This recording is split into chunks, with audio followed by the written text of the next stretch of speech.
Hello, everyone. Welcome to a new episode of Solo Queue. I am your host, Michael Damiani. This week, I'm joined by special guest Ash Paulsen. How's it going, Ash?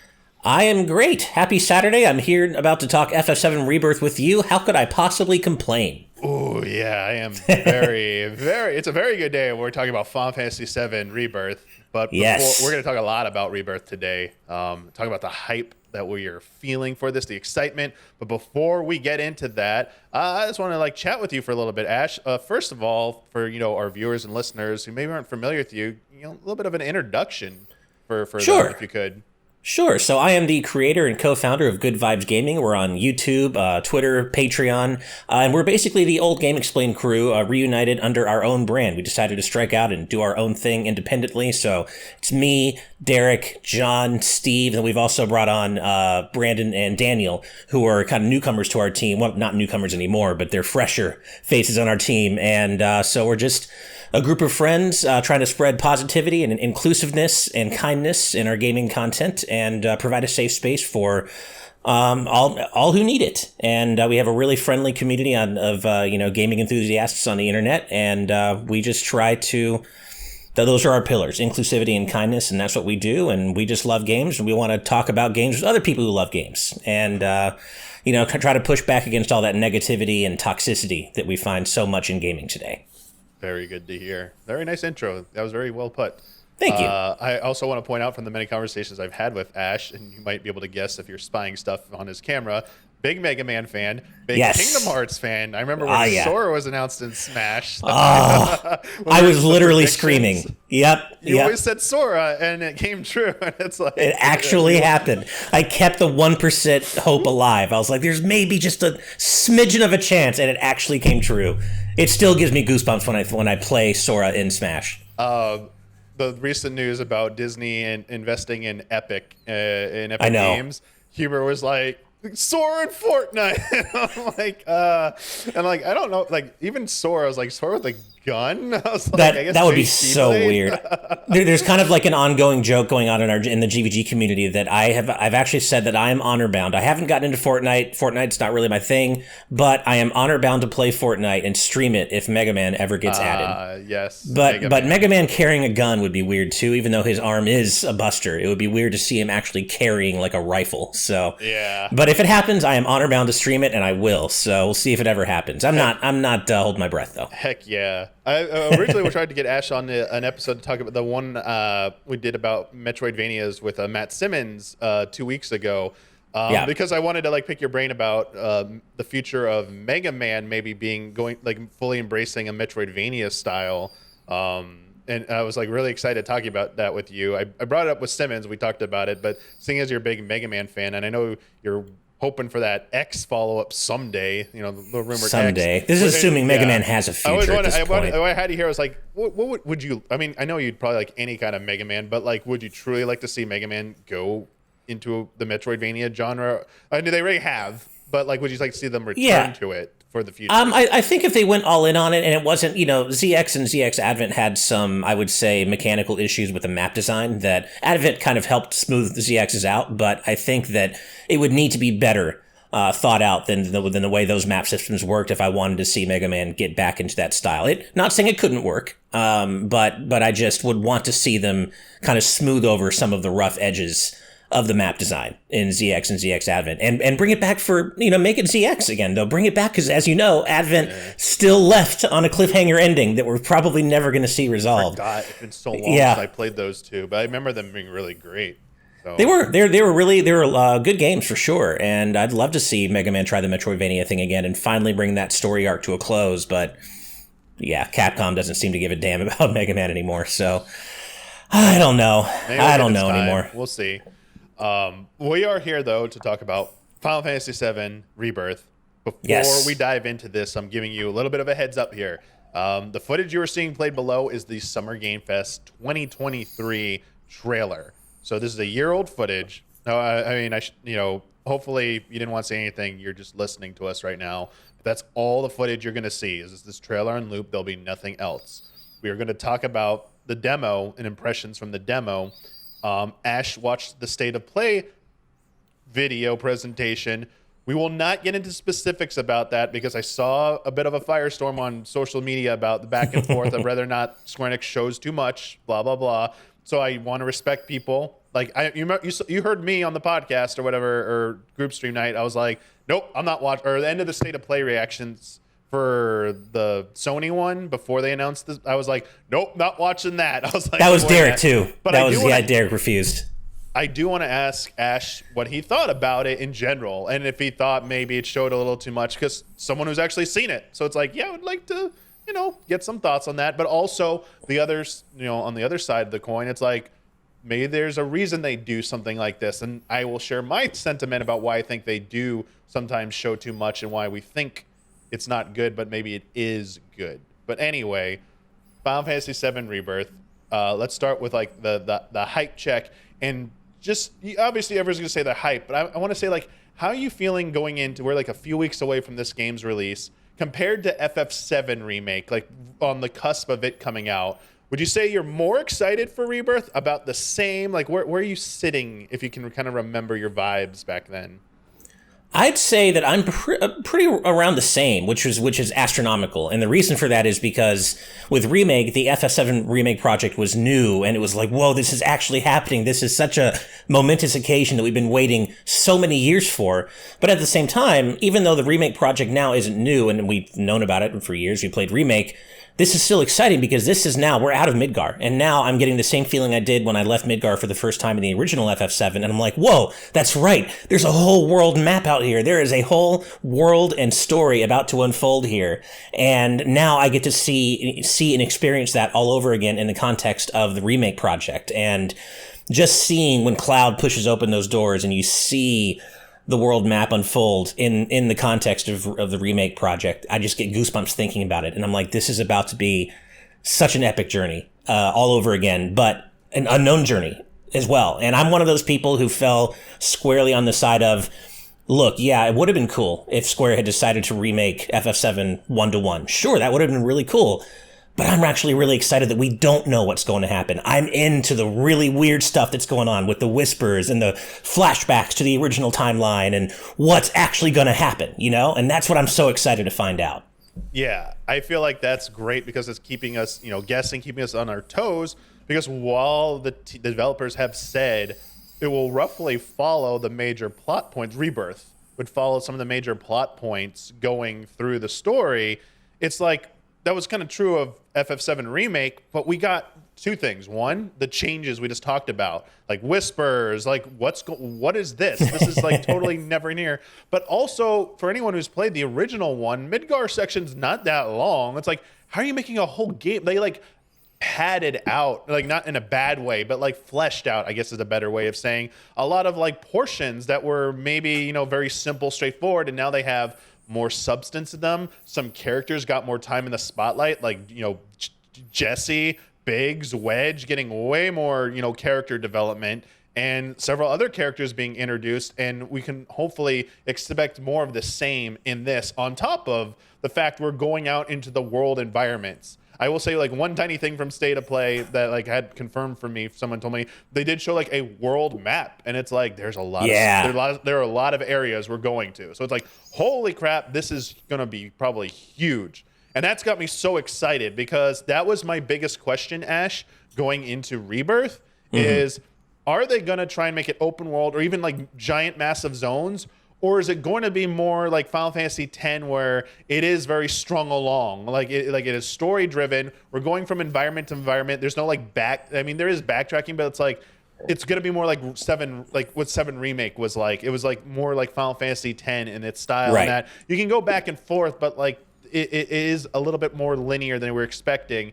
And I was worried they were going to give the illusion of big environments in Rebirth, but maybe not deliver on the sense of exploration because of the timetable. It's like only coming out 4 years later. We're still in the middle of COVID. How the hell are they going to make giant? And then like I was like, maybe the game's not going to be as long. I don't know. Did you have any of those concerns like I did?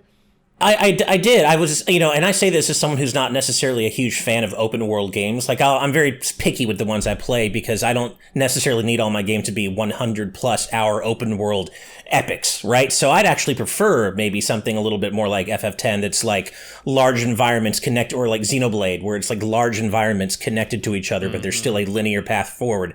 But seeing what they've done here, like I said, I'm very picky with the open world games I play, and if that's how they're playing Rebirth, I can't think of many other worlds that I'd like to explore in an open world context, right? And it does seem to be really large, massive areas connected to one another, right? Between the grasslands and Junon and Nibel and everything. That's what seems to be happening. The way they're like sectioned off from one another on the world map, it's still connected. Or I should, like quartered off from one another. But I'm so impressed seeing what the apparent scope of this game is. Like you were saying, it's only been 4 years, COVID and everything. How did they do this? Like, I really wonder, because the scope is so much more massive than Remake was, given that was just Midgar. Even if they did flesh it out, that was still just Midgar. Now you've got the part of the original game that they're covering in Rebirth compared to Remake is so massive in scope. I don't know how they did it, and I'm really impressed. And of course, we won't know until we play the final game just how large each area is, but like between not only the world map, but like the mini games. They're all the original mini games plus a bunch of new ones. And I'm getting a serious Like a Dragon vibes for the mini games this time around. They seem really wacky and just arcadey and bizarre and weird, and I love that. 400 new music tracks we saw from the State of Play. Music to my ears. How? Like, I can't wait. I don't know how, and it looks as great as it does. I don't know how they managed to pull this off in the span of 4 years, unless they were already working on Rebirth assets during Remake's development. Yeah, I have to admit, I saw some people in chat point out that, like, we're using the same engine, being on Unreal, not a proprietary engine. Like, you're seeing the fruits of the labor here, that investment into tech that is going to make it easier to develop their games. And is, despite having to work through COVID, they were able to get this out. I just pointed this because we don't know the full scale of this game. It just seems like it's going to be massive from what they've shown off. But, like, comparing it to, like, Tears of the Kingdom, which, might be bigger because it's all seamless and everything, but that took 7 years to come out. Yeah. And that was also reusing, like, a large majority of the game as well. So, I mean, obviously different teams. I have to say one thing to point out, it was in an interview, I forget what it was on, not the DICE, it was on, was it on BAFTA, with Naoki Yoshida, the producer for Final Fantasy 16, when he was talking with Shuhei Yoshida about the development of 16 budgets. I'm trying to point out the budget and resource difference between 16 and 7 Rebirth.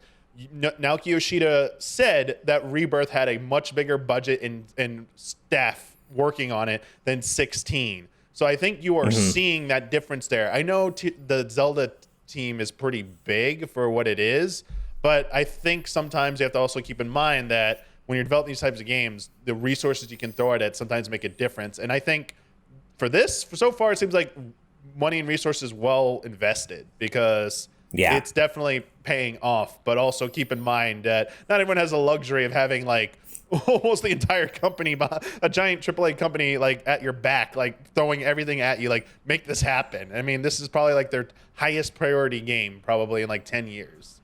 This remake this, Yeah, but between Remake and this, I would agree. And something I just saw that Sumo Moeni mentioned in the chat that I forgot about is that Rebirth's director is very inspired by Horizon, which they know I'm a fan of, and I am. I love the Horizon series. Like I said, I'm picky about open world games, and Horizon makes it over the line for me. And so being reminded of that just makes me even more excited about Rebirth's approach to what seems to be an open world-ish design. Yeah. Now, we've seen a presentation. We had a Tokyo Game Show. They gave a presentation of the grasslands area where they walked around in the first open environment. Michael Huber got to go to a preview event, got to play a little bit of that. And he spoke very highly of it as well. So we've had some hands-on and some, like, in-depth impressions. And I think everyone's going to get it because they dropped a demo. And while the demo only covers a more linear segment, when you finish it, it teases that there'll be a second part of the demo that will be coming out at a later date, which will be the open area thing. So Junon, I think, Junon or something. I forget which one it's going to be, but it's like you're going to get some of that hopefully that taste. But we did get everyone had a chance who has a PlayStation 5 got a chance to go hands-on with the whatever they called it, the Nibelheim part. The flashback. Whatever they had a title for it. I'm forgetting what it was called, but we got a chance to play it. You've played it. I've played that demo. I have to know, what did you think of that sequence? Because, well, it might not be like the open environment. It certainly, certainly was very tantalizing, I will say. Well, I'm feeling much like I did when I first played Remake, getting to explore Midgar and the slums for the first time with Remake's, technology fully realized, really getting to see this world fleshed out in a way that I never, had been able to before. Now, I know technically we did get to explore Nibelheim and Crisis Core, but, this is obviously a huge step up from that in terms of immersion, visuals, sound.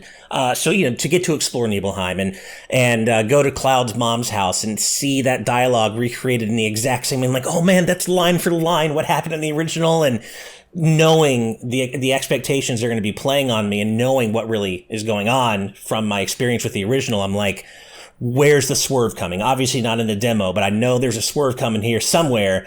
Where's it going to be? And just seeing that sequence fully realized, in Rebirth is such a special feeling. And then when you actually start hiking up Mount Nebel and the opening credits roll and the music swells, I just got goosebumps thinking about it. I'm like, oh man, this is about to be so freaking special. And, say what you want about Square. They obviously have their blemishes. They're not perfect. No developer is. But when they are firing on all cylinders, nobody makes games like they do. When they are really, really going, shooting for the moon, you don't really get what they do from anyone else. Mm-hmm. This demo also, I think, let a lot of people have a little bit of that fantasy of playing as Sephiroth. Because you get in control of Sephiroth for a little bit in that game and unleashing that tremendous power. I mean, and then the interactions between Cloud and Sephiroth, I think they did so good. That didn't really come across in the original. There's some banter there, but this has a whole different context. I feel like there's a different vibe they're going for, and it's really good to see these interactions between the two of them. From Cloud's perspective, did you enjoy that, the new kind of interactions? Did you like playing as Sephiroth, or did you think you need to see a little bit more, because it was the first sampling of the synergy dynamics, the right. bringing in those synergy mechanics for the gameplay. So I have really enjoyed the new interactions between Sephiroth and Cloud, because it's nice to get a little bit more of a glimpse of good guy Sephiroth, right? Before he goes off the rails. It's kind of nice to see, I feel like Sephiroth often gets misunderstood as always having been a jerk. And he was, even if he wasn't always evil and having designs on conquering the planet, he was always a jerk and he was always arrogant. And we see that that's never really been quite true. He was always aloof and kind of distant and knew that he kind of was set apart a little bit and maybe not very social. But he still, takes Cloud under his wing, and he still agrees to take the picture for Cloud and Tifa when they show how important it is to them. He wasn't always a jerk, and I think it's really nice to see that get explored a little more. He's, he spends 2 hours looking for the Shinra soldier who goes missing after the bridge collapses. He spends a couple hours looking for that guy and feels bad about it when he can't find him. So it's cool to see a little bit more of good guy Sephiroth here, and to remind people, no, this guy really was a hero. People saw him as a good guy, a hero who did fall from grace. He wasn't always just a jerk, right? But I will say, on the other hand, I didn't quite get the power fantasy playing as Sephiroth in the Rebirth demo as I did in the original, because I think it's because their stats are so similar. It's weird to see Cloud have almost as many HP as Sephiroth, right, at this part of the game. And that's just because obviously mechanically the game demands that, and that's fine. It didn't bother me. But in the original, Sephiroth has all the maxed out spells. He's got 4,000 HP. Cloud has 120. It's just not quite the same. But it's still super fun. Yeah. But it's still super fun playing as him, though, for sure. Yeah, I think maybe in the cutscenes they illustrated that power gap a little bit better. With having Cloud, hey, you handle this. He can't really handle something, so Sephiroth jumps in and just deals with it. And Sephiroth a few times bailing him out of trouble. It's sure, it's Sephiroth's almost holding himself back on purpose is like my headcanon of like, sure, he's got to show Cloud a little bit. You can't like, go too high level because then they don't learn anything because they don't like understand. So like to me it was like, yeah, but more speaking to his humanity. He's trying to be relatable to this person and like guide him and train him, and by like being super smug and being super powerful, like you're not learning anything. That doesn't help this That's a great point. fledgling soldier. And that was the vibe I got. So I kind of like that. But yeah, that like, the heel turn, as he's going to learn the truth, about his origins, it's like, oh yeah, like what, is it and like my question as we get into further in the game, like when we get a chance to play it, is it just that realization, or is there something else going on, with something related to his origins that maybe like, we're seeing like hints of that with like the robed men and stuff. Like what's what's going on here? Like, is it like gonna follow the original game? Is there something slightly different? Like, I would not be shocked if there's like some other element to it. But like, that's the thing. Like, seeing him turn, it's like devastating because you like do feel for him in that little bit, and seeing the aftermath of like him being like he's a man possessed. Like they did such a good job of showing like he's just singular minded at that point. Like he does not care about anything, and it's like you see that in the destruction he wroughts.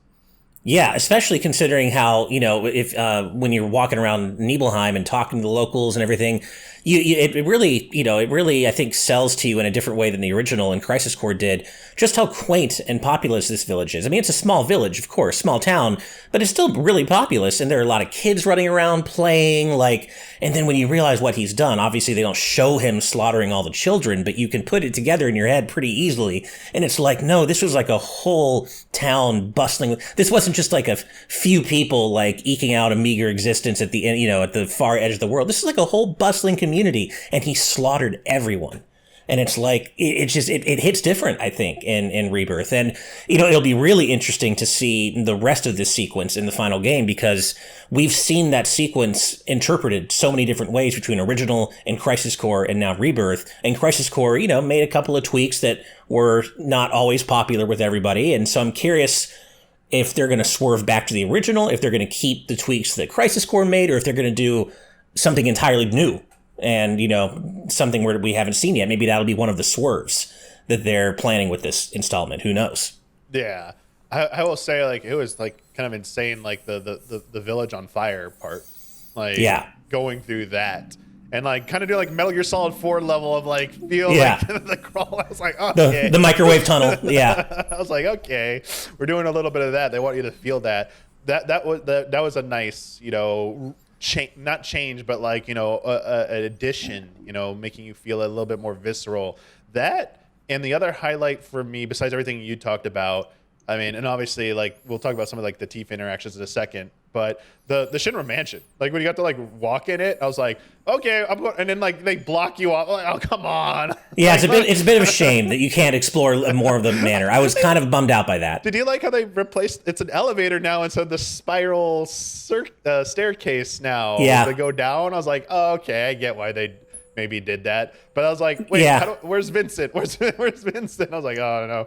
Which, that's what's interesting too, is because that must mean that more of the manor somehow becomes explorable later on, because we know that the party encounters Vincent from the trailers earlier. So if that's there must how be it's a gonna way. happen. That's the other question. That's is like, true. Are they going to change that? Because that was something that Huber, I think it was Huber in one of our discussions, pointed out about like Yuffie, because it's confirmed that Yuffie is a party member in the game. She's playable, but it's like, she was optional in the original version. Do you still have to recruit her, or is it going to be like scripted? And even if it is like, can you maybe get her earlier than your like who like I have no idea. So it's like, well, with Vincent, is it going to be like a little bit of the same? Who knows? Well, and another thing they could do is, I think it's safe to say, without going too far into spoiler territory, that from the original, that Cloud is at best an unreliable narrator at times. So maybe that's how they'll play into the mansion. Oh, that's not actually what the mansion was like. No, here's what the mansion was really like. Maybe that's how they'll kind of pull the rug out from under us. So that would be pretty cool if something like that played out. That might be actually kind of fun. We'll have to see. But yeah, that's like Tifa. Tifa's like, joins us for the trek up Mount Nebel, going up to the reactor. How did you like like her, her interactions with Cloud Sephiroth? But she doesn't like fight with you, but I mean, was it like nice to see a little bit more background on like, Tifa's perspective from that? Because that's kind of a thing, is like Cloud and Tifa are there. And it's like, seeing like a little bit more of like Tifa, I think was like kind of like nice compared to like the original, because this is also a pivotal part for Tifa's character development as well. Yeah, I was so glad that she was part of the demo we got to play. Tifa's my favorite character in FF7. Period. Just straight up, I'll just go ahead and say that now. So getting to see that flashback version of her as the guide up Mount Nebel was really cool, and again, getting to see all these interactions between her and Sephiroth and younger Cloud in a way that you never quite got. Just it wasn't quite as fully developed in the original, just by virtue of the technology. You didn't get to have the voice, the fantastic voice acting and these fully realized character models. It's just different. It hits different. And I loved seeing, and having Tifa be part of that dynamic. One of my favorite parts of the dynamic between Sephiroth and Cloud, again, going back to how I think it's great how this part of Rebirth shows that Sephiroth used to be a good guy, was how he indulges Cloud's, desire to show off a little bit and be the point guy and be like, hey, I'll go ahead and clear the path for you guys. He's clearly trying to show off a bit for Tifa, and I love that Sephiroth indulges that. He's like, okay, then go to it, go do your job. And he could easily take care of everything himself. He knows he can, but he's letting Cloud show off, and I think that's a really cool part of the dynamic between them. Yeah, I like that a lot. I also liked how like you saw like Tifa feeling like a little bit of like validation when she got acknowledged by Sephiroth. Like, I love that when she like points out the bridge was out, let's go this way, and Sephiroth's like, to think I was gonna let you, we would have walked us right off the edge. And like, you have point now, like Tifa, and she's like, yes, like it's so good, like yes, it's like there you go, like she's very like excited. Also, she's showing off for Cloud too. Yeah, that too. Yeah, and then seeing her mentor. Was Zangan, I forget how you pronounce it if I'm getting that right, but I think it's Zangan. Yeah, but like that's like there's a character there now. It's like, oh, it's like this is the person who's been like training Tifa, and like, are they possibly gonna play a bigger role? Or who knows? It's like, wow, like there's something here. I forgot to ask you about this though. When you're walking around, because you have like the fourth wall breaking, because it's a recounting of a memory. You're narrating it to the group in the present. That your group. I'm imagining you're staying in calm at the point. They ask about what you were doing, and when you explore certain parts, did you go into Tifa's house, and what did you do? Oh, I did. I had to, because I knew that was going to be something that they would play on from the original game, and I had to know how. So of course I went to Tifa's house. I went to her room, and before the other part, I went to the piano, and I was blown away by how they made the frickin' piano a full-blown rhythm game. And you know me, I love rhythm games. So I'm like, oh, this is so cool. So I spent like 30 minutes just messing around with the piano, playing Tifa's theme, getting better scores. But then, of course, I went through her stuff, and I had to admit to her that I had to have Cloud admit to her that he did it just to see what the reaction would be. And it's perfect with Tifa and Aerith just in unison going, you asshole. It's so good. And that's another thing that reminded me that I'm so excited about Rebirth is the relationship, the sisterly love between Tifa and Aerith in this version of the story. I love their dynamic in Remake and Rebirth, and I can't wait to see more of that play out. Yeah, I'm very excited for that, because I mean, just the writing and the voice acting, like it's just spot on. Like they've obviously had one game under their belts to do this, so they're further developing those relationships and those bonds. But as Michael Huber pointed out in his preview to me, the bonds go beyond just like us being satisfied with the relationship. It's an actual gameplay mechanic. Yeah, and I do wonder, like, is it all going to be very transparent, or is there going to be some behind the scenes? So like even that, like, is deciding what you do in Tifa's house that early going to have like any impact? Like, I don't know. I'm like, because without spoiling, it's like we know some of these decisions might go into a certain sequence later in the game that we're like hoping is still there, and might play out differently depending on your choices. And it's like, oh, what is going to do it? Because we had that in Remake with the whole Tifa Aerith dress and like stuff that was actually part of like a whole trophy sequence. So it's like, how involved is this going to even be? And does it start now? It's like, oh my God, like this Well, is and gonna be insane. That's exactly why I did that in the demo, because I wanted to see what they would say. But when I do my main playthrough, there's no way I'm going to say, oh, well, I was just kidding, because I'm a, like I said, I'm a wholesale Cloud Tifa shipper. Like I don't want Cloud to piss Tifa off in my main playthrough. So that's why I took the demo as an opportunity to see what they would say if he actually admits to going through her stuff. I definitely curious. You point out the piano as well. We'd seen that in a trailer earlier. Really awesome that it's they have just worked out. They gave that as this part of the game as a demo, and it had the piano sequence in there. So it's nice to do, get hands on with at least one type of mini game, a rhythm mini game, because we've been teased that there could be so many apparently in this game. It's and just seeing the level of depth in just this one, it's oh crap, how deep is this, are these other ones going to go? So that gets me pretty excited, basically, and pretty optimistic about what we can look forward to if it just going off that one rhythm-based mini game. Same. Yeah, I mean, as like I was saying earlier, going back to the state of play and just seeing the huge range of mini games that they're packing into this thing, and not just the gold saucer ones, but some of the new ones, like the dolphin riding and stuff. It's giving me a very, very much like a Dragon vibe with the wackiness. And that's something I think is so important about the remake project in general. I mentioned this talking about remake, and all the times I talked about remake, but one of the things I was worried most about going into it was that they wouldn't, was that Square would kind of maybe pull back a little bit of the weirdness and maybe not lean into it and kind of be like, okay, FF7 was really weird. And if you've played it, you know exactly what I'm talking about. It just has a very specific weird vibe to it at times, which I love about it. And I was worried that maybe Remake would shy away from that with stuff like Wall Market. But no, they were like, no, we're leaning into it. It's going to get weird in a really good way. And I love that they have continued to lean into the weird vibes of FF7's world with Rebirth as well. We got, I mean, they gave us Hell House. So it's they're exactly. Give us that. Nothing is off the table for this. They got to give us Triceratank this time, right? Because we're going to Gungaga, we know that. So Triceratank has to happen, right? It has to. Oh man, there's so many. I mean, they even tease that a certain sequence on a boat ride is going to have a certain thing that people are looking forward to. So I'm I can't wait to see that. Hopefully, if they're being honest about it. There's so many goofy things that and that's the thing. You're right. A concern going into these remakes, these reimaginings, were, are they going to be too serious, or are they going to balance it a little bit better and have some of that quirkiness with the new modern, a little bit more seriousness? This is also a big question for Resident Evil 4 remake. With Leon and Leon's depiction in Resident Evil 4, was he going to have the one-liners? Are they going to make this too dark, too serious? And I feel like they nailed it perfectly. They kept enough of that, but also kept a serious tone, especially his interactions with Ashley were great. It's they gave her some actual development. There's some relationship. They're going through this traumatic experience. So that's what I've seen in remake, and I hope they continue that in Rebirth as well. Is we're going to get some of those quirky moments. We're going to get a Honeybee Inn style thing. I mean, one of the early trailers showed the Andrea returning with some kind of dance thing. He's dancing with he's people. back doing that. So we've seen Dio, and he looks wild over the top. We've seen Dio. It's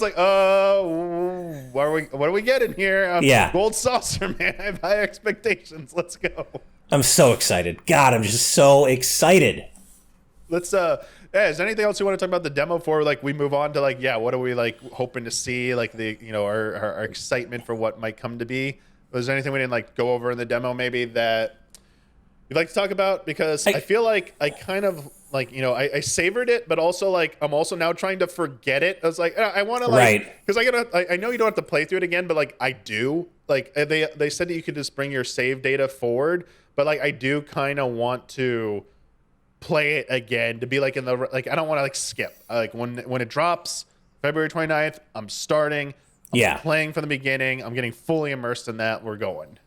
Well, the one thing I would say is, as much as I really enjoyed Remake's combat, I definitely had a bit of a clash getting back into it in the Rebirth demo, because for better and worse, I've been playing FF16 actually right now in the lead up to Rebirth, because I didn't get a chance to last year, so I've been playing 16.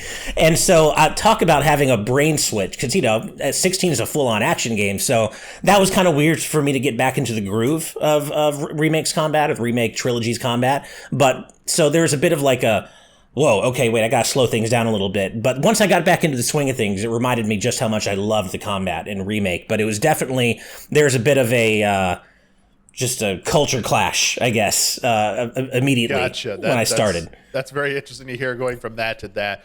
Yeah. For me, it was more like shaking off the rust. I'd just been away from this game for so long. It was a little rough in the beginning, getting like readjusted. But like I actually went through the demo a second time, skipping all the cutscenes, just to like let me get the combat down. Like let me like I want to like get good at this. And second playthrough, it's like let's play like I know how to play. And my like just second rushing through it, was like, oh, I got my practice in. It's snapping. Yeah. Full thrust with Cloud, like build up that stagger meter, unleash your braver attacks. I was like, I remember this rhythm. It's like we're back in rhythm here. I remember the loop for this, and it felt like really good. And messing around more with Sephiroth, like because like his triangle attacks that fluctuate. He's got like so many different variations of them as well. It was like nice to get that because I don't know if we're gonna come back and play this stuff for all. I have no idea, but it's like let me practice this and get good at this because maybe this will be important later. I don't know. So like who knows? It felt very good after I got enough like repetition. And I imagine people who jump in on February 29th, like you're gonna have like that. It's a tutorial section. It's clear that this is the beginning of the game. You're gonna get those tutorials and like you're eventually gonna like shake off that rust, or the training wheels will come off if you're new to it, and you'll feel like it's a very good combat system in my opinion. I think once it clicks. By the time I got to the end of the demo, I definitely was getting back into the groove of things. I should probably play the demo one more time, like a second time. I've only played it once so far. I should probably play it a second time to get further back into the swing of things. But by the time you get to the Materia Guardian, I was like, oh, okay, I remember what I'm doing now. This is, I've shaken off the FF16 vibes, and I'm like back into, the rhythm, I would say, of Remake and Rebirth combat. Nice, very nice. Now, I did say we're gonna get into like what we're excited for, but I forgot. I need to ask you a question real quick though, because we did have a state of play for Final Fantasy VII Rebirth. Yes, and I gotta ask like general thoughts here, because again, we don't want, for people who didn't watch it, and I know it's a tall ask to like remember what was in that that's not in any other thing. So like just in broad strokes, how did you feel about that presentation? Did it get you like more excited for it? And and then lastly, do you think they showed maybe too much? So I think in the gameplay demonstration part of it, I really enjoyed that. It definitely did. My hype is already over the moon. But yes, it did get me even more pumped through things like showing me some more of the minigames, some of the stuff I wasn't expecting, and telling me there are 400 new music tracks. You and I both are big video game music fans, so to hear that was like, there's no easier way to get me hyped for something than to tell me I'm getting a bunch new music that I already love.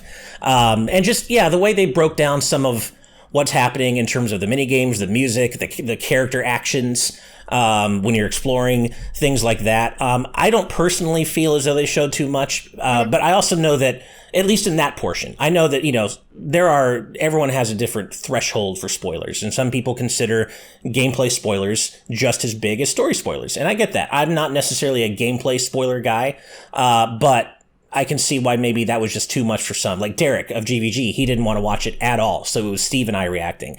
Now, on the other hand, we know that Square they have a predisposition for showing a little bit too much in their final trailers before a big game's launch.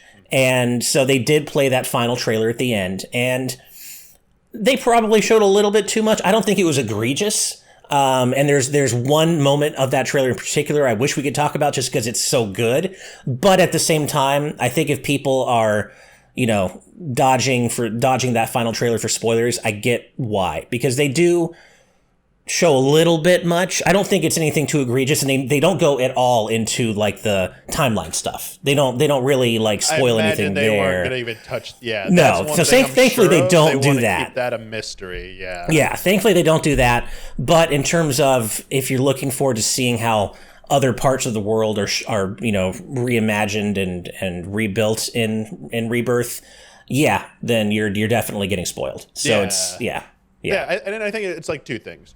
One, they're just confirming to people because they're showing so much. It's like this game already exists. This is a remake, So they're just confirming to people, this will be in here. This will, because like they know fans want, like veterans, like, is that going to be in there? Like they want to know their favorite thing is in there. So that's the first part of this, is that they're just confirming to people who want like, you know, validation. Like, I'm worried about this, and it's like, no, my fears, you know, you've alleviated my fears. We're great here. So like, it's doing that because I know Square Enix has a tendency to show off a little too much in their final trailers, but a lot of the time you don't have the context. For example, if you go back and watch most of the final trailers for all the major like Square Enix games, especially Final Fantasy, they almost all show a sequence from like the ending of the game. They do, all their games, but you have no idea because you haven't played it yet. I think the problem here, the flip side of this, the second part is that because this also is a remake, people already know what's going to come. So like, and it might be different. So like, I don't want confirmation if it's going to be exactly the same, or this is a scene you're going to mess with and do something different with. I like that guessing game, and I can understand that perspective from veterans. For newcomers, though, the thing I wanted to argue, I alluded to this at the beginning of the episode, is that the reason I think they are doing this as well is because they have to be sure people play this. And they know if you don't want to see this, you don't have to watch it. You can try and avoid spoilers. Like, you do your own thing. You do not have to watch it. You can avoid it. But for the more casual people, for maybe the non-fans, you know, or the non-Final Fantasy VII fans, that they're still trying to win over, they're like, they don't have that attachment to this game. They need to show the sickest looking stuff to convince you to play it. So like, it still needs to be sold to people who aren't just Final Fantasy VII fans or Final Fantasy fans. They're trying to reach wider audiences. So I think they're doing this because we've seen from their financial reports recently, starting into some business stuff, like some things have been performing at just expectations, or some things have been underperforming. Like their MMO and their mobile department hasn't been doing too well the past year. 16 met expectations, but there's a whole narrative from like certain, you know, parts of the internet that like, oh, it underperformed. So like, there's criticisms being leveraged against that. So, and none of these games, even though they're selling pretty well, the mainline AAA games like Final Fantasy, Kingdom Hearts, none of them are like giant blockbusters selling like tens or 15s of million, you know, like we're seeing like some Switch games, some Sony first party games. Like, they're not quite reaching their potential. You could argue it's the Sony exclusivity deal, whatever it is, but they need to sell more. And what's a way to do this? Get everyone, whoever sees these trailers, freaking excited about them one way or another. And so I think they do this not just for this, but for any of their games. You like, this is why I think maybe like Mario like Wonder, or like those, like the going into the Switch, why they showed so much on those early games like Breath of the Wild, Odyssey. Maybe they didn't want to show as much as they did back then because like, we're coming off the Wii U not doing so well, and like, we need to win people back over. Show them the best. You got to show them the best. We can't hold back. And I think that's kind of what's going on here. I think you're right. I mean, as Rebirth Crusader says in chat, and rightly says, there's a lot of people that skipped Remake and seeing all the Rebirth stuff on their feeds, and now they're curious. So I hear you, and I agree. I think they've got to pull in not just existing FF7 fans, but just the layperson who may be, you know, looking and seeing this world for the first time and being like, what is this? I got to pull those, you know, those people in too, and just try to cast as wide a net as possible. I think you're right. Yeah. So I don't fault them at all for doing what they did with the state of play. Like, it was necessary. You did not have to watch it. And honestly, I know sometimes you feel like what you're watching is going to spoil something, but at the same time, I do feel like maybe some of the biggest stuff is not going to be spoiled, like the stuff you may care the most about. And also, trailers can be edited in a way that you think something is in a context, but it's not actually the context is going to be presented in the final game. So they actually might be setting you up for like, you know, red herrings here. It's like, oh, you're seeing something, I was going to play it, but like, wait a second, that's slightly different. I mean, we saw that a lot with Tears of the Kingdom's trailers, even though it took a little while for those trailers to actually get into the meaty story stuff. Once they did, and then comparing what they showed in the trailers out of context to what happens in the game, story-wise, it's like, oh man, they were playing us like a damn fiddle. Yep. I don't think they've gone this far, but like, I mean, we've even had like examples like Kojima back in the day with Metal Gear would just show us outright stuff that's not in the game. It's like, yeah, you don't play as Snake through all Metal Gear Solid 2. What? I mean, that's more of a rarity, I think. I think movies do that more often than not. Like, how many, like, remember the famous Marvel Avengers shot with Hulk, and he's not Hulk in that part of the movie, so it's like, oh, that's so true. Yeah, like, and I remember I was so hyped about Guardians of the Galaxy Volume 3, and I watched those trailers so much. And then, of course, compared to the actual movie, so much of those trailers are completely taken out of context. Yeah. Well, knowing we've seen a lot of stuff, we got to play a little bit of the game now through the demo. So I guess we shift to what are you still hoping to see? What are you most excited for that maybe has been shown? And just if you want to speculate, feel free. This is the time. How we're a few weeks away. What do you want to see in this? They showed a lot, but there's still stuff they haven't shown that I have questions about for sure. Yes, I want to see it all. No, I mean, God, where do I even begin? I mean, I'm really curious, like we were talking about earlier, the context around which Vincent joins the team this time, because again, the Shinra Mansion wasn't quite what it was in the original game. So I'm curious to see how that's going to play out. Basically, Sid, I'm curious to find out if he joins our party as a non-playable character like Red 13 did in Remake, and see how he fights. That I'm looking forward to. Right. They confirmed he's not playable, but I don't think they confirmed if he joins your party or not. And now that you say that, I'm like, oh yeah, that's right. I don't know if they said anything about Vincent if he joins you or not, but he just said he is also not controllable, playable either. Right. Yeah, they did. So I'm curious to see how that all plays out. I mean, obviously, everything concerning the Temple of the Ancients, because that's such a pivotal part of the game. But it's also a really creepy part of the game. I really like when FF7 goes a little bit horror, like it does in the Shinra building in Midgar. It gets actually really freaking scary. And so I want to see, Temple of the Ancients kind of goes there too. One thing I'm really curious to see how they're going to adapt is what happens after the Temple of the Ancients. There's a particular scene involving Cloud and Aerith, and there's no way they can adapt it one-to-one. I know you know what I'm talking about. They can't adapt it one-to-one. They just can't, for obvious reasons, right? So how are they going to change that? Yeah, I'm extremely curious about that sequence. There's also something else that happens in that sequence that I won't even say anything about, but there's a specific thing that happens after a boss fight in that thing that involving a certain character, and it's how are they going to handle that? And I'm very curious if they're going to do it in the same way or they're going to do it slightly different. And the other big thing is just how they're in general, because I don't know where we're ending. That's my biggest question, is where is this part's ending? They've talked about certain things and they said maybe here, maybe here. The only thing I'm most curious about is are we going all the way to it seems like it is to black materia. That's all I'm going to say is I feel like this part 2 is leading up to something to do with black materia, and it's is it going to play out the same way, or is there something different going to be happening to this? And I don't even know, they might it might not even something might happen and they're not going after black materia. Who knows what the heck they're even going to freaking do. But that whole sequence, yes, I'm very curious what remains the same, what is different, and because it's if we're going to, because I did watch first few seconds of State of Play, and that's where I bailed out, and I saw so we do know we're going to this part at least in some capacity, although it was a cutscene, so I don't know if it's gameplay or not. That's the thing. Well, again, sorry to wrap this up. How far are we going in this part, and what will that even leave for the last part? Because I'm so curious about how much they're gonna leave for part 3, and is part 3 just gonna be batshit insane because they're gonna have enough to fill out the full game? And I don't know. This is where it gets crazy for me. Well, correct me if I'm wrong, but I think they've pretty much already. I think Nomura, in an interview a couple of months back, said exactly where part 2, where Rebirth is ending, and where the cutoff point is. But I'm just not re-saying it in case people don't want to know. But that's the thing. I'm trying to dance around it. Yeah, it's literally one of the most pivotal. If you don't know what we're talking about, it's the most pivotal scene in the game. Probably is where they are alluding to. It's probably going to end. So. Yeah. So, I mean, it definitely, what I can say is this, the pivotal scene aside, it's not going to end, there's no way it's going to end the same way as that part, does in the original. Whether the thing happens or not, there are going to be other things at play. There are going to be swerves and gotchas that are going to leave us breathless on the edge of our seats. Oh my God, what did I just see?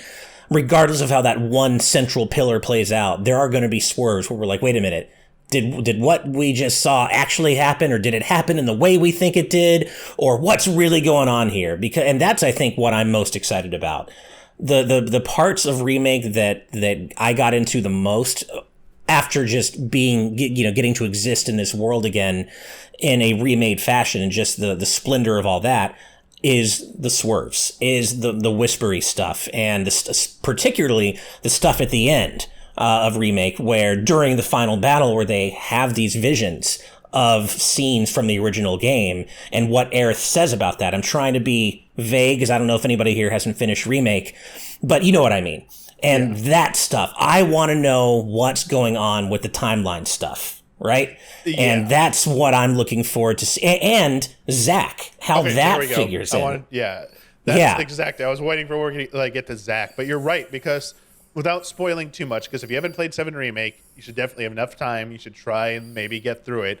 But a certain thing happens in the end, which makes it sound like they are free of fate, is the simplest way I would put it. And that's been the biggest question, is like, are things going to play differently? And that's why I said earlier, the developers did say, like, there are still going to be key points we are hitting, but there might be things that might be out of order, different, like we might not happen the way exactly you remembered them. And the fact is, like, you keep mentioning the whispers, it's like, technically, are they even like supposed to still be around? Like, after what happened, like, who knows, like, what's going to happen with that? But we still have this other situation to deal with, which is Zack Fair, the hero of Crisis Core, integral character to the backstory of Cloud and Sephiroth, and things are presented a little bit differently with them in Remake than you might remember from the original and from Crisis Core. And it's like, completely, what the hell is going on here? And how is that going to be integrated into Rebirth? Are we going to get to play as Zack? How significant of a role is he playing? And like, what's going on with him? And also, he's not the only one. There was something in the end of Remake as well, a certain character who we see that maybe we weren't supposed to see anymore. And they're like, wait, where are they?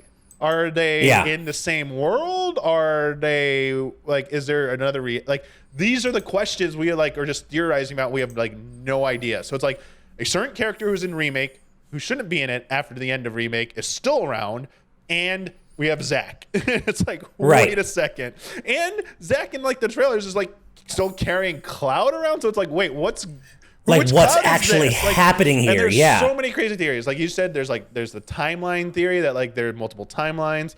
I mean, multiple dimensions, which is like the same thing.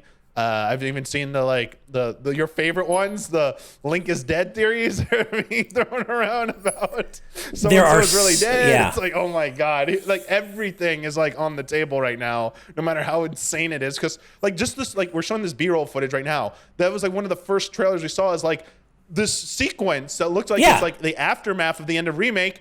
And it's all the characters you're playing as are being like hauled away like they're dead or something. It's like, wait, what?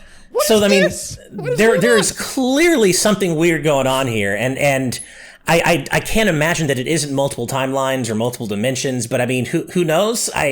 That's what I'm so excited about, is that they could have gone with a 1-to-1 remake, and that would have been hype as hell in its own way. But they're not. They're playing on our expectations and subverting them. And and they're doing it in such a fun way. I know there are people who are not into the super anime stuff and, the whispers and what people like to call Nomura-isms, even if it's not necessarily always a Nomura-ism. But you know what? You know me. I'm a giant Kingdom Hearts fan. I love that stuff. I eat it up. So give me all the weird stuff. Give me all the weirdness. Pile it on. I want to see how weird this can get. Verum wrecks this shit, man. I want to make this as weird as possible. And that's what I'm looking forward to, I think, the most, is just seeing how the subversions continue and play out from what we've seen in the trailers, like with Zack. Because if you played Crisis Core and you've seen the way Zack's story ends in OG, both cannot be true in terms of what we've been seeing in the Rebirth trailers. They cannot both be true. So what's happening here? Are they, if we do get to play as Zack, and I think we probably will, are they going to bring back the digital mind wave? Are they going to do that weirdness again? Maybe he'll have the slot machine mechanic going on again. Is that going to happen? Maybe we'll see, maybe through the digital mind wave, we'll see, images or visions of characters from the other timeline or another time. Who knows? They could go so weird with this. Yeah. And we also have another wild card to throw out there. Why are they releasing Advent Children in theaters 1 week before this game comes out? Like, I know. There's no. That's intentional. Like, what's going on? Like, there's like they're just capitalizing on the hype, trying to like make some more money on that. But it's like, really, a theatrical release? Like, wouldn't you just like push out like a new Blu-ray or something? Like, it's a little weird.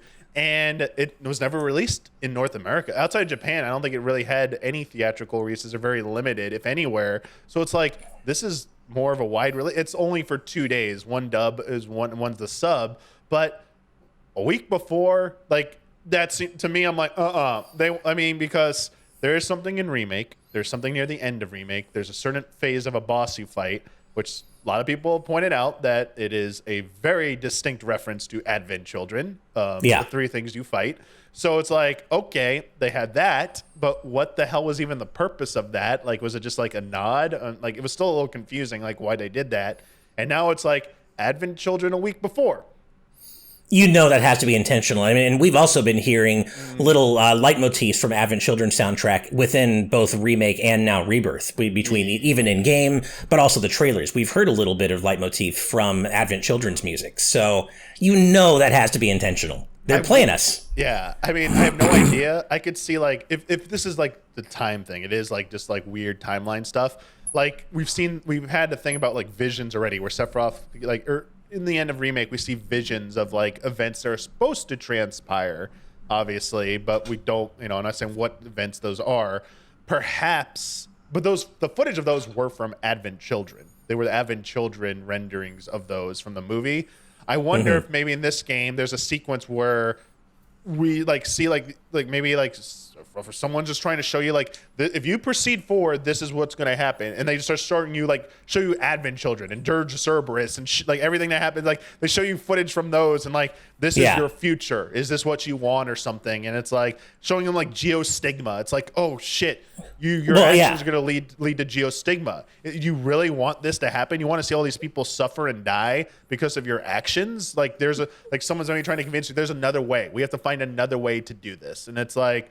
Right. I could see it being as simple as that, but I feel it's going to be something way weirder and different than just something so obvious as that. Well, I think there's also, and correct me if I'm wrong, but I think there are also visions of the original game. They get flashbacks, not just of Advent Children, or not flashbacks, flashes, I guess, of not only Advent Children during the final battle, but also of the original game. And Yes, what I meant is all the footage you're seeing are literally in Advent Children. So even the shots that are from the original game, the CG is from Advent Children, because they do have those flashbacks in Advent Children. So they just use those. There's no OG CG in that sequence. Right, I gotcha. I could be misremembering, but I remember like I won't say anything. Yes. I need to go back and watch Remake's final battle, which I will be doing. I'm going to go back and remade in Remake's graphical engine, maybe? I thought it was all Advent Children footage. Because my bad. For some reason, I thought it was. Okay. The beginning of Advent Children is Marlene recapping the events of Final Fantasy VII, and you see it rendered in CG. So she talks about pivotal stuff, and I think they just use those things. And she puts a very fine point on what that means to her and what that means for what they are trying to do, and that just absolutely just engages me so much. Like, I want to know, why did she say what? I'm really trying to dance around it here to not spoil anybody, but I think you know what I'm talking about. Why did she say that regarding those visions, right? Exactly. And that has me so enamored, and I just need to know what's happening here. Yeah, I wonder. Yeah, I'm definitely curious how they're gonna like tease like this plot point about there's something still weird going on. Like does Aerith know? Like Aerith probably knows more than she's letting on. Like there's like, or she's aware of something at least. She definitely does. She's aware of something. Sephiroth clearly is something's up with him. So it's like, when are they going to start cluing us into that? And obviously we said like Zack. It's like Zack's the third big key to this puzzle. And it's like, how are those three things going to be played out? So my only concern is that they keep getting like kicked to the side too often. So like they're not like there. Like, is this something that's going to pay off in this part, or is it something they're saving for like maybe the finale, like the final part? And I like that's one thing I could see being tricky. I'm very curious to see how they handle that balancing act, because everything we talked about earlier, there's so much that apparently in this game, like just from like the faithfulness of the remake part of it. It's like, how are they gonna be able to cram all this in? Is it gonna feel overwhelming? I guess is my question. And my concern. I think they'll probably, and there'll be some payoff for certain things in Rebirth itself, but of course they're going to save the biggest stuff for the third part. But I think there will be at least some payoff in Rebirth as well, and just enough to give us something to go on, but then also ask more questions, right? They'll answer some stuff, but then those answers are going to lead to more questions. But I don't think they're going to save all of it for the third part. I think we'll get some answers in part 2 or in Rebirth that then kind of lead to more questions, but still give us a little, enough to chew on to feel satisfied for the wait for, until the third game. Exactly. And there are definitely things I'm pretty convinced will not be in this game that will be held to part 3. Like, even though they've teased one of them, I don't think we'll fight. Like, I don't think the weapon fights will be in this game. Like, I don't think so either. They show off one of them, and it's like there's like in it like CG, and it's like, I don't think we're gonna get to that. I think like some of the thing, like some of the like other interesting stuff, like will be held to like later as well. Like snowboarding will probably be. I think so too. Part 3 for sure. But I think there's like enough. I guess another question I'm very curious about, because it's not like too serious. It's just like more of a fun thing. We get to go back to Midgar, because in the original game you can go back to Midgar eventually, and right. What I imagine will transpire in Rebirth, there should be a part where you could have the option to go back. It's an optional item you found. Is it gonna be handled that way? Will you be able to go back? And also, just general like backtracking. Is there going to be backtracking, and how is that going to work? Because that these giant environments, I imagine you might miss something, or not everyone's going to want to spend their time doing everything right away. Like, there has to be a way to go back and do all those extracurricular activities, I imagine. So how are they going to handle that? Yeah.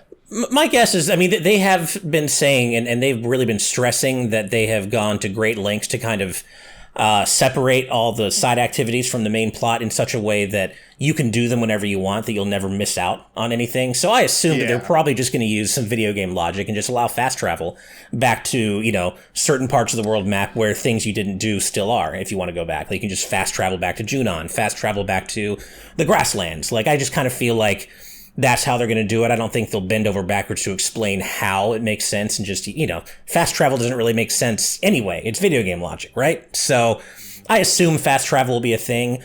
I don't know if I believe that Midgar will be accessible in Rebirth. I'm thinking maybe they'll save that for the third part, because the part of the game where you go back to Midgar doesn't really happen until quite a bit later. And I don't think that we're going to see that part of the game, covered in the scope of Rebirth. So So you story-wise, you go back there, but there's an optional way to go back there sooner. Oh, that's true. There is. That's what true. I'm talking about. Yeah. And I don't expect like full access. It'd be like kind of cool if like you just go back to like one part of there. It's like, oh, you can walk around again, but like it's like they're gonna cut you off. I imagine at the beginning of the game, it's like you're being pursued by Shinra, so like you just can't go back. They're like. It's going to be like, but I imagine if you try and approach it, there's probably be a bunch of soldiers or something, like just like, get out of here, or, or like the game logic will be like, you cannot approach this or something, like probably like that. So now I've got myself thinking that, talking about the gameplay way that you can go back to Midgar before the story takes you back there, I could see that being depending on how the thing plays out, I could see that being a really cheeky thing they do for the post game, where you can go back to only a very specific part of Midgar for a very specific reason after a certain thing happens, however it happens. You know what I'm talking about, right? No, that's a good idea, but you also just made me think of probably the actual answer. It's probably going to be Zack, because Zack's going back to Midgar, so that's true too. It's got to be him, right? That's true too. He like leaves. I mean, he might maybe just like leaves, but I could see maybe that's how they do it. That's a good point. Zack walking around and stuff, and like that would be insane if like they have all of Midgar still, but but it's different because you're going through it. There's just so much. There's so many possibilities here. That would be wild if you get to actually play past the ending of Crisis Core in a way. Well, not past the different way Crisis Core is playing out in what we've seen. Like, oh god, there's just so much to unpack here. There's so much to unpack, and I'm so excited. Yeah, we are We are weeks away. It is. I mean, it's so much fun. I know after play it, we're gonna like have so much to talk about. Like, we should definitely do a follow-up discussion about what we learned after we finished it. Multiple follow-up discussions for this game when it comes out. I'm also I'm expecting this game to be like so long. Like, I know how long Remake was, and it's I think this is easily going to very much eclipse this game. I think they said with all the side activities, it's easily over 100 hours. If you, I think they said if you mainline the story, it's comparable, like 40-ish hours. But obviously, we're gonna want to explore every corner of this world. There's no way I'm gonna want to miss this stuff.